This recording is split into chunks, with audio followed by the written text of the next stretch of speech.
シカゴという都市の物語をお話ししていきます。鉄道と大化から移民と労働、建築と摩天楼、音楽と文化、犯罪と禁酒法、そして現代の環境と都市計画に至るまで、情景が目に浮かぶように歴史の深みを感じながらお聞きください。さて、1830年代から1850年代にかけてのシカゴの歴史は、アメリカの西部開拓史そのものであると言えます。1780年代、ジャン・バプティスト・ポイント・デュ・サーブルという名のハイタリア系毛皮商人が、ミシシッピ川から約 1600km 離れたミシガン湖の南西部にたどり着いたとき、この場所はただの泥濘とした湿地帯に過ぎませんでした。しかし、ここには決定的な地理的条件がありました。ミシガン湖の最南端に位置し、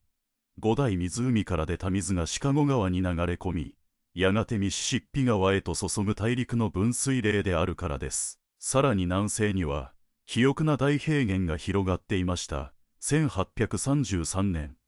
わずかに100人の入植者によってシカゴの町が公式に設立されました。当時の人口はわずか350人でしたが、町は即座に無法地帯と化しました。酒場、賭博場、売春宿が林立し、毎日のように決闘が行われたのです。それでも、野心に燃える商人たちはここに富を見出しました。1836年、シカゴは運河建設の資金として、実に35万ドル、現在の価値で約100億円という巨額の債券を発行しました。しかし、1837年の恐慌によって工事は頓挫し、シカゴは破産寸前となりました。それでも町は生き残ったのです。なぜなら、鉄道という時代の波が押し寄せようとしていたからです。続いて、鉄道革命と世界の交差点としての台頭です。1850年代から1860年代にかけてのシカゴの変貌は驚異的でした。1848年、イリノイ、ミシガン運河が開通し、シカゴは5大湖とミシシッピ川を結ぶ水運の要衝となりました。しかし、真の爆発的な成長をもたらしたのは鉄道でした。1852年、ガラナ&シカゴ連合鉄道が完成し、シカゴはミシシッピ川を越えて東部と結ばれました。それに続いて1856年、シカゴ発の機関車プレリー、オーバー号が到着しました。1850年代のわずか10年間で、シカゴに到着する列車の数は1日あたり1本から、実に1日あたり100本以上へと急増したのです。この鉄路の発達が、ヨーロッパの大平原から生産された莫大な小麦をシカゴへと運び込みました。1848年に設立されたシカゴ商品取引所 CBOT は、瞬く間に世界最大の穀物市場へと成長しました。1855年までに、シカゴの人口は4000人から3万人へと急増し、シカゴは全米で最も成長の早い都市となりました。1850年から1860年の10年間で、シカゴの輸出額はわずか300万ドルから、実に5000万ドルへと16倍以上に跳ね上がりました。シカゴは、すでに西の真珠と呼ばれる繁栄の絶頂期を迎えていたのであります。ここで、シカゴを語る上で絶対に外せない悲劇、1871年のシカゴ大火災についてお話ししましょう。1871年のシカゴは、異常な乾燥に見舞われていました。夏から秋にかけての降雨量は平年の半分以下でした。町中の木造家屋と広大な木材ヤードは、完全に乾ききった火薬庫となっていたのです。1871年10月8日、シカゴのパトリック・オレリー夫人の納屋で火事が起きたというのが一般的な伝説ですが、彼女の飼っていた牛がランプを蹴落としたというエピソードは、後のジャーナリストによる創作であることが判明しています。真実はもっと複雑で恐ろしいものだったのです。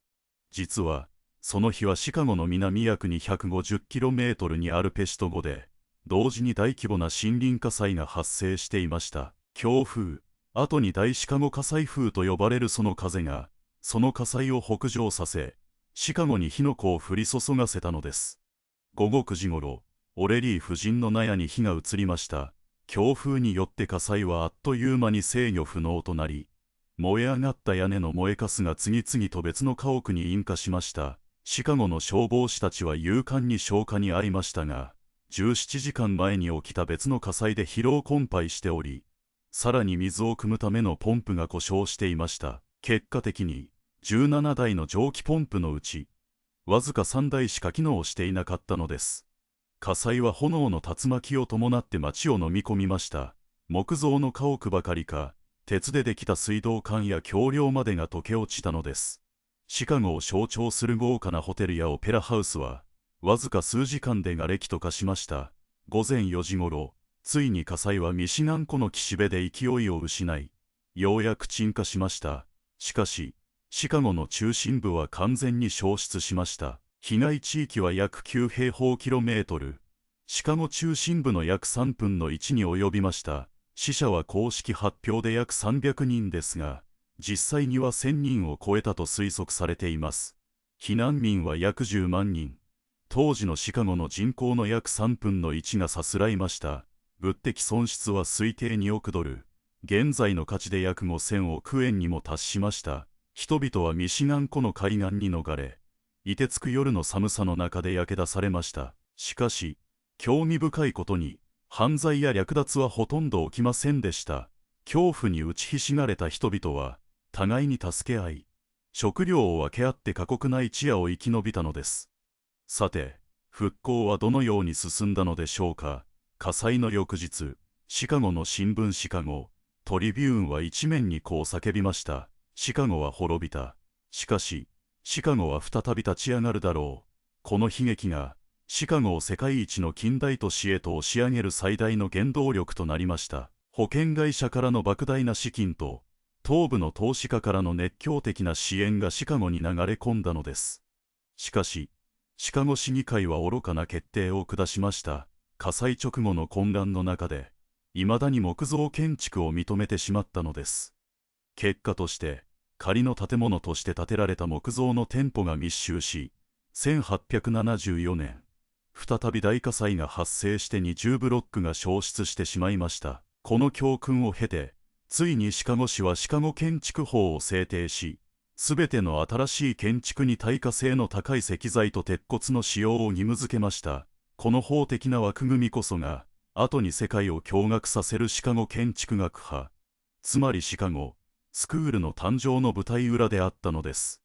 ここからは、鋼鉄の森と摩天楼の誕生、シカゴ建築学派の物語です。1880年代、シカゴのビジネス街、ループ地区は、地価の高騰と人口の爆発的な増加に直面していました。しかし、伝統的な石造りの建築技術には限界がありました。6階建て以上の建物を石で建てようとすると、1階の壁は窓の内部厚い石の塊になってしまうのです。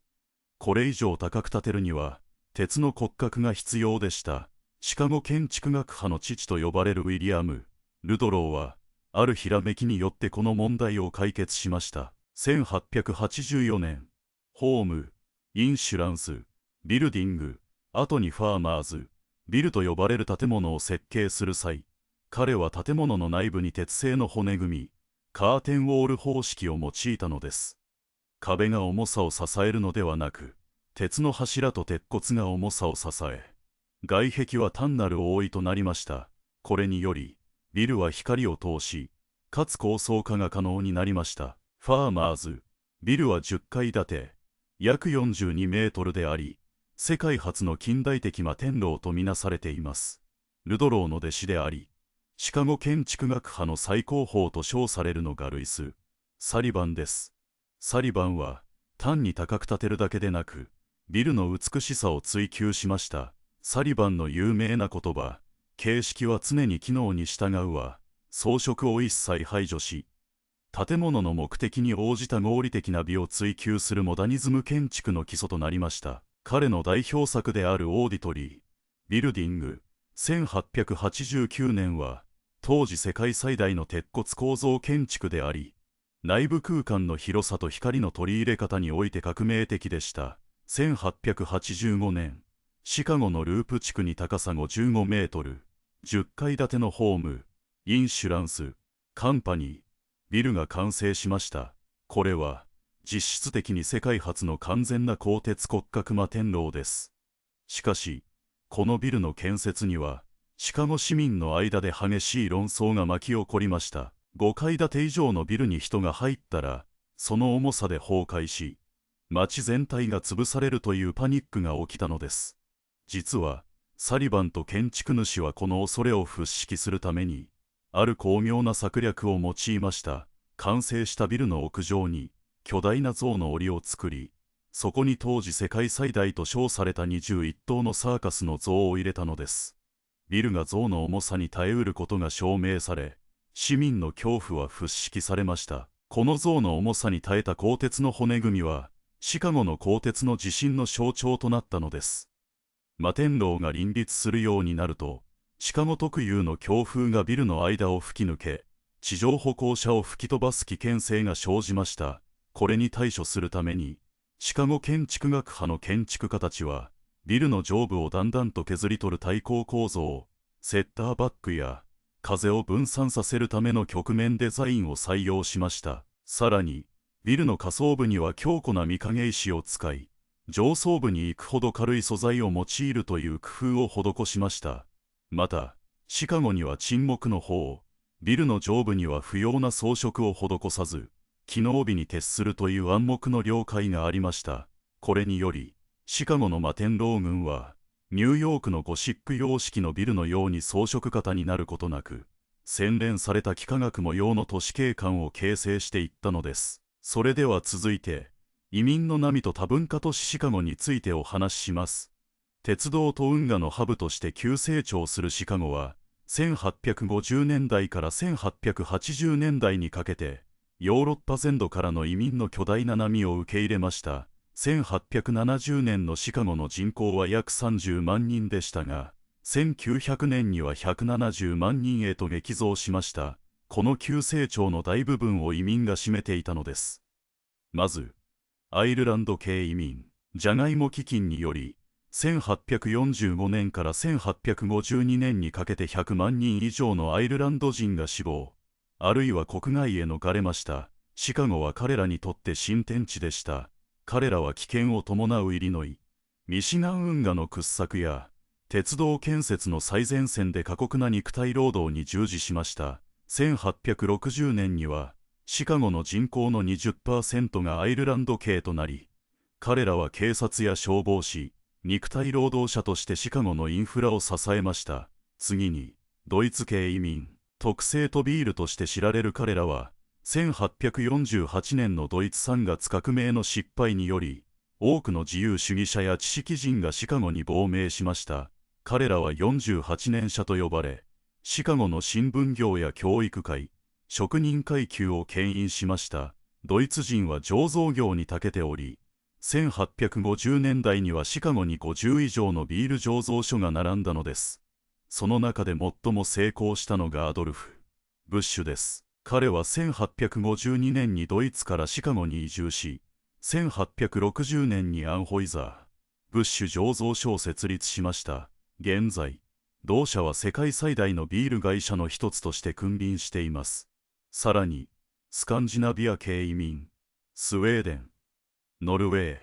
デンマークからの移民は、シカゴ北部の農村部や気候業に従事しました。彼らは独自のルーテル教会を建て、シカゴに強固なコミュニティを形成しました。さて、シカゴには世界最大のポーランド人コミュニティが存在します。1870年代以降、シカゴは世界最大のポーランド人コミュニティを擁する都市となりました。祖国での政治的抑圧や経済的困窮から、1870年から1920年の間に約20万人のポーランド人がシカゴへと渡海しました。彼らは主にシカゴ南西部のブリッジポート地区に集中しました。ここはかつてアイルランド人が支配していた地域でしたが、ポーランド人は着実にその地盤を獲得していきました。コミュニティの中心となったのがセント・アダルバート教会です。この教会には、ポーランドのカトビツの聖母マリア教会から持ち込まれた奇跡の絵画、ブラック・マドンナが安置されています。この絵画は移民たちに強い精神的な安らぎと祖国への誇りを与え、今日に至るまでシカゴのポーランド系社会の精神的支柱となっています。ポーランド系移民は独自の新聞を発行し、1900年代初頭には政治家としても台頭しました。彼らの投票ブロックは強大であり、シカゴ市長選挙において無視できない存在となりました。イタリア系移民もまた、シカゴの歴史に大きな足跡を残しました。1880年代から1920年代にかけて、シカゴにはイタリアからの移民が急増しました。その多くは貧困とマラリアの蔓延から逃れるためシチリア島を出た人々でした。彼らはシカゴの南西部に集中し、テイラー通りを中心としたリトル、イタリアを形成しました。イタリア人は建設業、レンガ職人、食品加工業でその高い技術を発揮しました。彼らは持ち前の情熱でイタリアの食文化をシカゴに根付かせました。サンドイッチのイタリア、ビーフや独自に進化したシカゴ、ディープディッシュ、ピザの土台となる豊かなトマトソースの文化は、彼らの貢献によるところが大きいです。1922年、イタリア系移民の一人が創業したのがアイスクリームメーカーのテリー社です。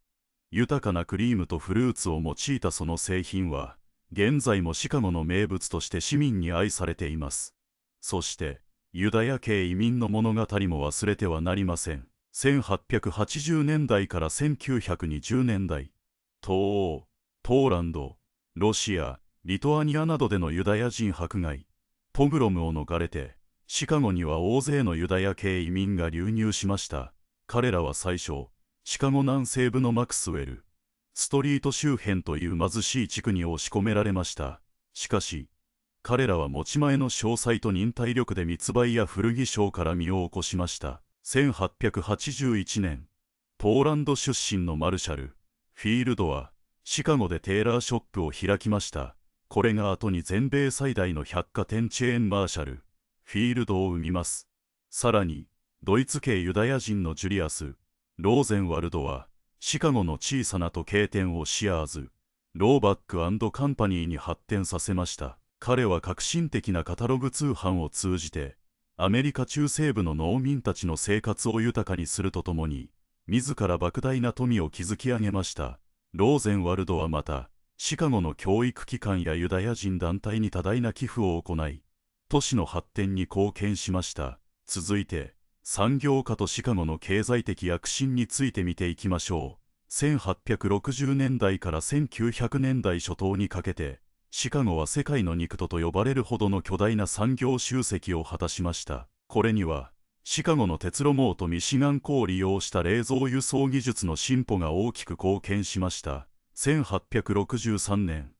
フィリップ・アーマーはアーマー&カンパニーを設立しました。彼は、土畜した牛を単に販売するだけでなく、枝肉に解体して全国に発送するという画期的な垂直統合システムを導入しました。ひづめや骨はゼリーやボタンの原料として、脂身は石鹸やマーガリンの原料として徹底的にリサイクルするシステムを構築し、利益を最大化しました。1890年代には、同社は年間100万頭以上の牛を処理し、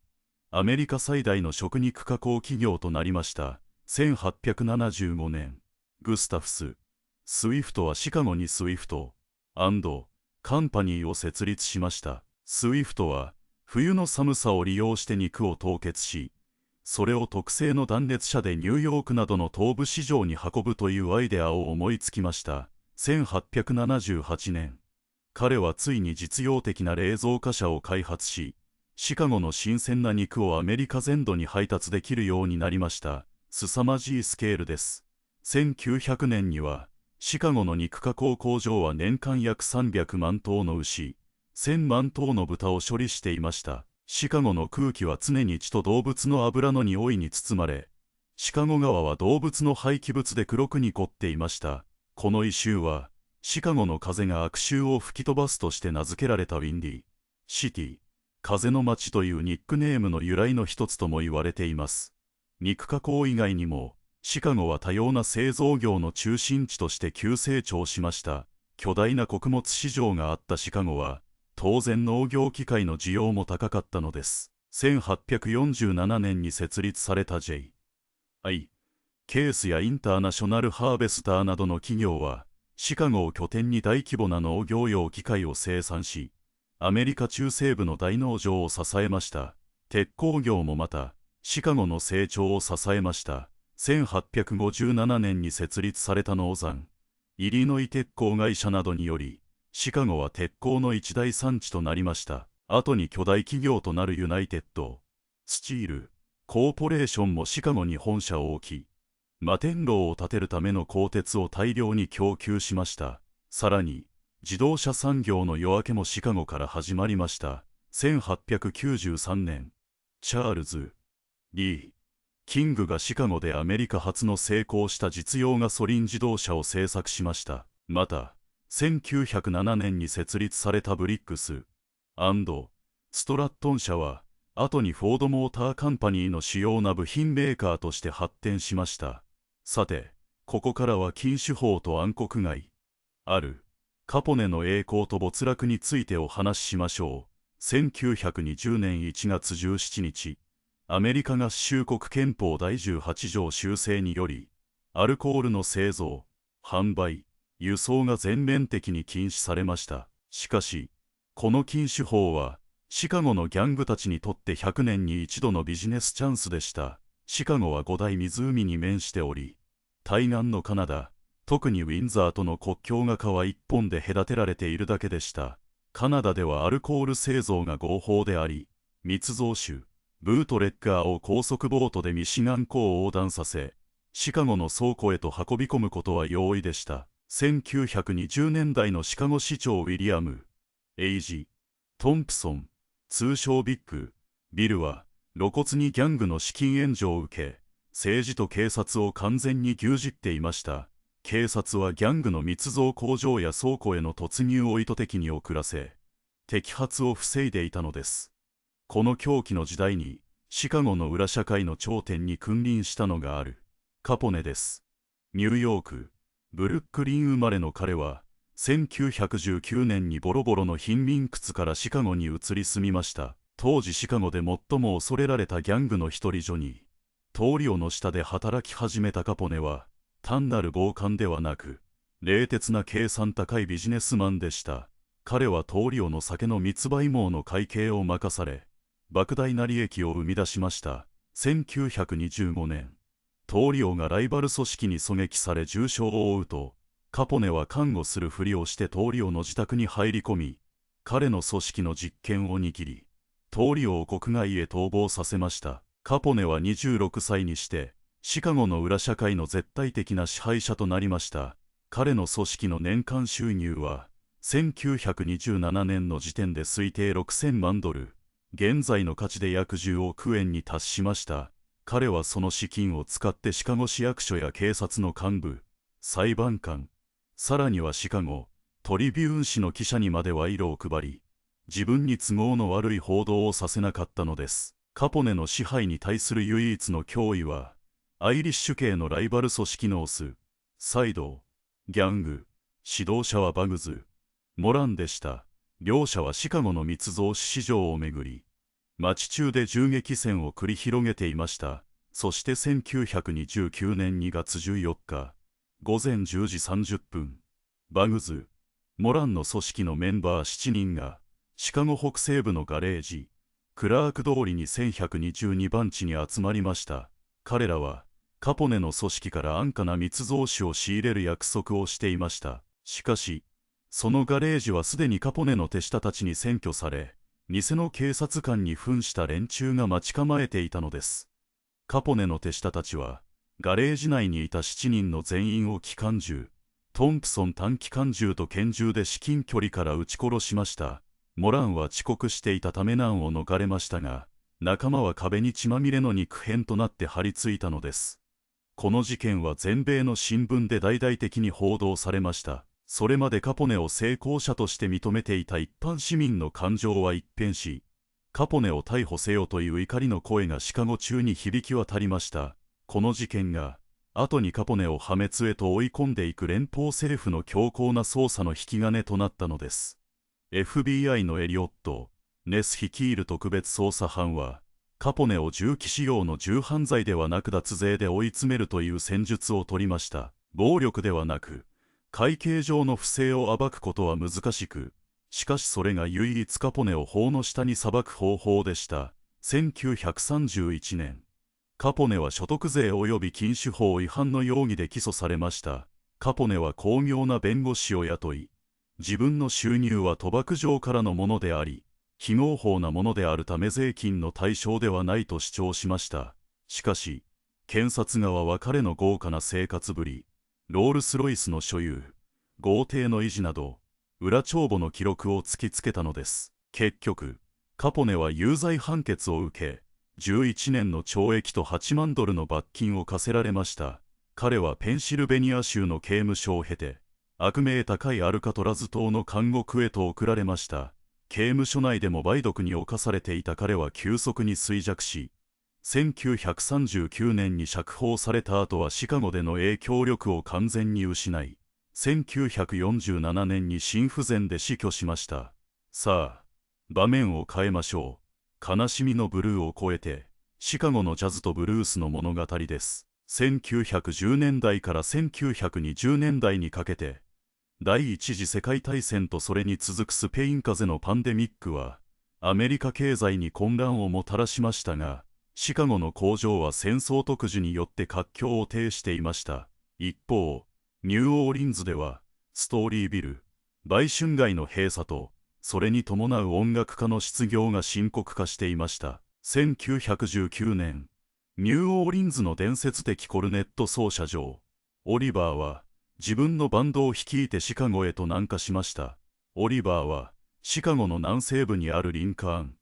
ガーデンズというダンスホールでの演奏を決めました。ここが、シカゴにおけるジャズの始まりの地となったのです。1922年、ジョー・オリバーは甥であるルイ・アームストロングをシカゴに呼び寄せました。当時のアームストロングはまだ無名のコルネット奏者でしたが、シカゴ滞在の2年間が彼の人生を変えました。オリバーのバンド、クレオールジャスバンドでアームストロングはニコルネットの一人として活躍しました。彼の圧倒的なテクニックと、リズムに対する革新的なアプローチ、スイング感は、バンドメイトたちを驚かせました。アームストロングは、シカゴでピアニストのリリアン・ハーディンと結婚しました。リリアンは夫に楽譜の読み方を教え、音楽的な視野を広げさせました。彼女はまた、アームストロングを白人のオーケストラ、フレッド・エイディのオーケストラに推薦し、ここでアームストロングは白人のミュージシャンと肩を並べて演奏しました。20世紀初頭のアメリカで、人種の壁を越えた演奏は歴史的な出来事でした。シカゴでの日々を経て、アームストロングはニューオーリンズの集団即興スタイルから、一人のソリスト、トランペット奏者が主役を張るスタイルへと音楽を進化させました。このシカゴスタイルのジャズは、後にニューヨークへ渡り、スイング、ジャズやビバップへと進化していく基盤を作ったのです。19世紀末から20世紀初頭にかけて、シカゴ南部、ミシシッピ州から来た黒人労働者が多く住む場所では、ソヤで原始的なデルタ、ブルースが演奏されていました。それを都会的で洗練された音楽に昇華させたのがマディ・ウォーターズです。ウォーターズは1943年にミシシッピ州からシカゴに移り住みました。当時のシカゴのブルースは、アコースティックなギターや鋼琴、ハーモニカが主流でした。しかし、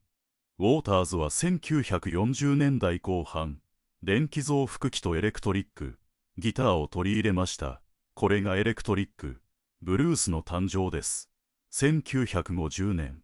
ポーランド系移民の兄弟レオナードとフィル・チェスがシカゴでチェス・レコードを設立しました。この小さなレーベルが、シカゴのブルースを世界に知らしめました。1954年、マディ・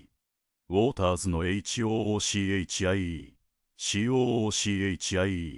マンが大ヒットしました。1955年、MUDDY WATERS の名曲 MANNISH BOY が発表されました。さらに、ハウリン、ウルフ、リトル、ウォーター、オーティス、ラッシュらがチェスのスタジオに集い、シカゴのブルースは全盛期を迎えました。そして1960年代、イギリスの若者たち、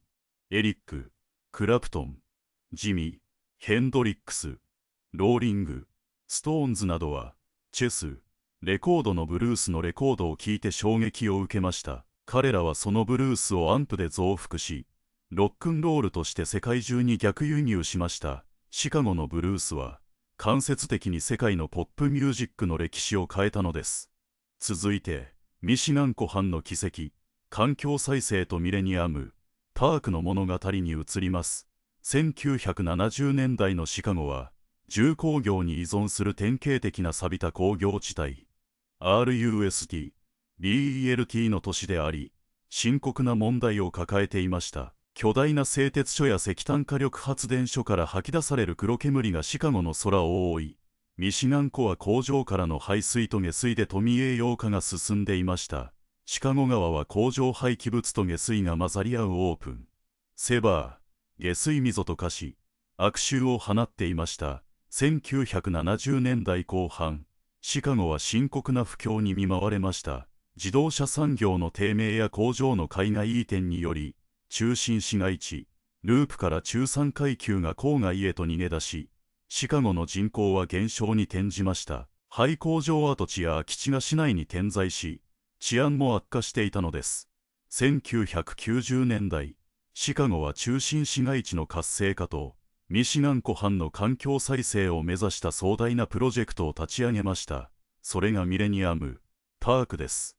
問題は土地でした。シカゴの中心部、グラント・パークの北は、巨大な鉄道のヤードが敷き詰められており、開発が不可能でした。そこで、首都開発企業は前代未聞のアイデアを思いつきました。鉄道の上を覆う巨大な橋、キャノピーを建設し、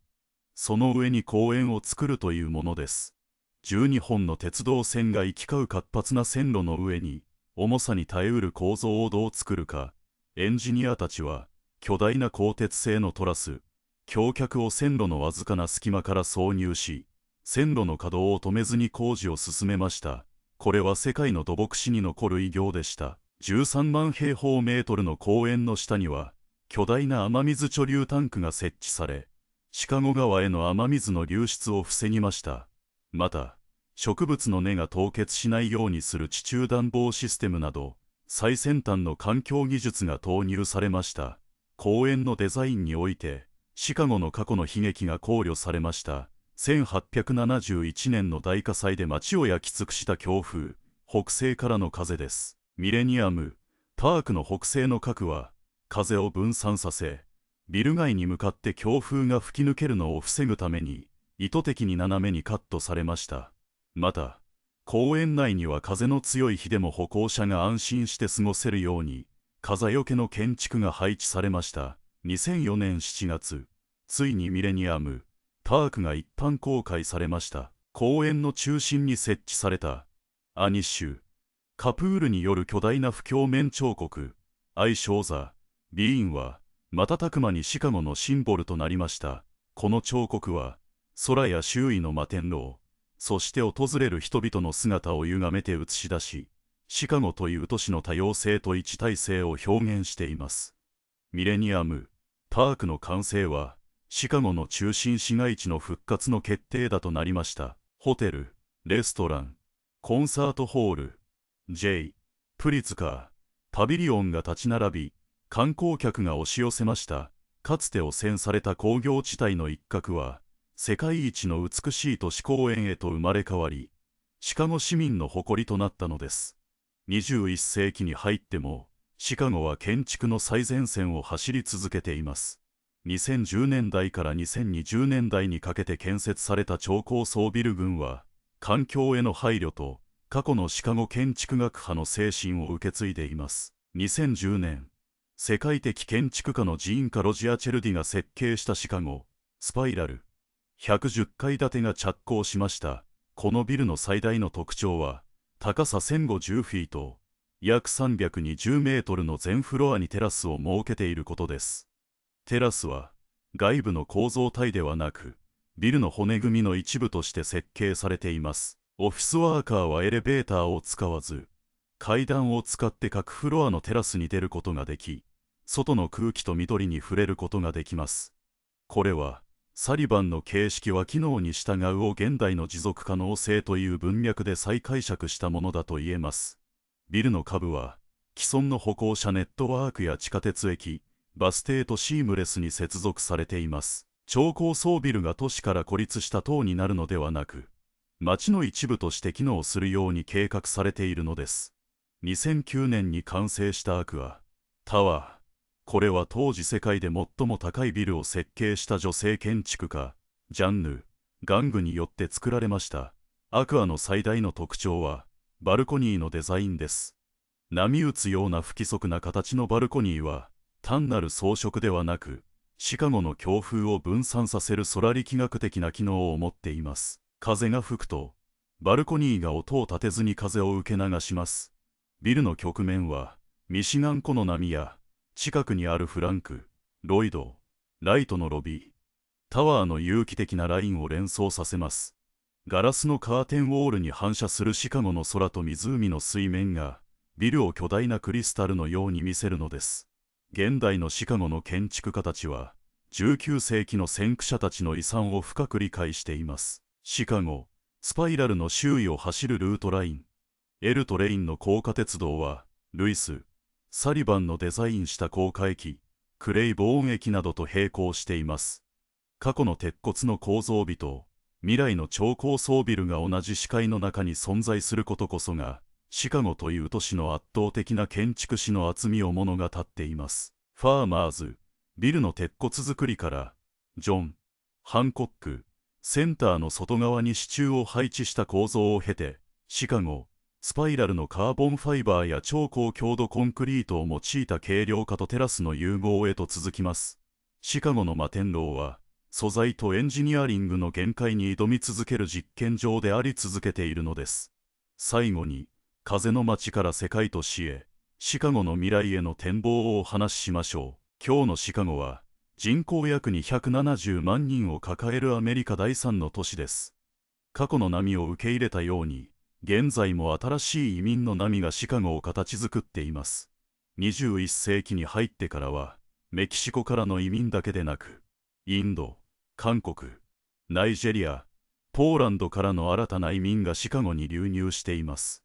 デボン通りのリトル、インディアや、アルゲンタイン通りのコリアタウンは、活気に満ちた多文化の交差点です。シカゴのレストランシーンは、移民の歴史の縮図です。ユダヤ系移民の伝統であるホットドッグ、ポップコーンを一切入れてはならないという厳格なルールがあるものや、イタリア系移民のディープディッシュピザ、メキシコ系移民の本格タコ、そして中西部のステーキハウス文化、すべてが一つの街に混ざり合い、シカゴの食文化はアメリカで最も多様で深遠なものとして評価されています。かつて悪臭の街と呼ばれたシカゴは、現在、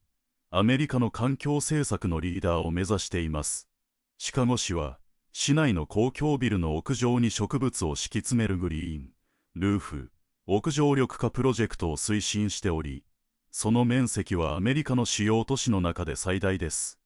これによりヒートアイランド現象が緩和され、雨水の排水もコントロールされています。シカゴ市は2040年までに公共施設の電力を 100% 再生可能エネルギーに切り替えると発表しました。また、2035年までに全市バスを電気自動車化する計画も進んでいます。ミシガン湖畔に巨大なソーラーパークを建設し、クリーンエネルギーの地産地消しを目指しているのです。シカゴの歴史は、一言で言えば破壊と再生の歴史です。1871年の大火災はシカゴを灰に変えたが、そこからはより高く、より強く、より美しい摩天楼が立ち上がりました。禁酒法時代の狂気と暴力は街を腐敗させたが、同時にジャズとブルースという世界に類を見ない豊かな文化が生み出されました。産業の衰退と環境破壊はシカゴを打ちのめしたが、市民はミレニアム、パークという奇跡の緑のオアシスを作り出し、21世紀のエコシティへと脱皮しました。シカゴという都市は、常に自らの過去の重みを引きずりながらも、それを乗り越えようと前へ進もうとする強靭な意志を持っています。ミシガン湖の冷たい風が吹き抜けるループの街角には、未だに19世紀の石造りのビルと21世紀のガラスの超高層ビルが寄り添うように並んでいます。これからシカゴが歩む道も、おそらく平坦ではあるまい。気候変動、経済格差、人種間の緊張、解決すべき課題は山積みです。しかし、ルイス・サリバンの言葉を借りれば、シカゴの形式は、常にその機能を、息抜き、反映し続けることに従うのです。泥と鉄と汗と音楽で築かれたこの街は、これからも何度でもよみがえり、世界にその輝きを放ち続けるでしょう。それが風の街、ウィンディ・シティシカゴの永遠の物語なのです。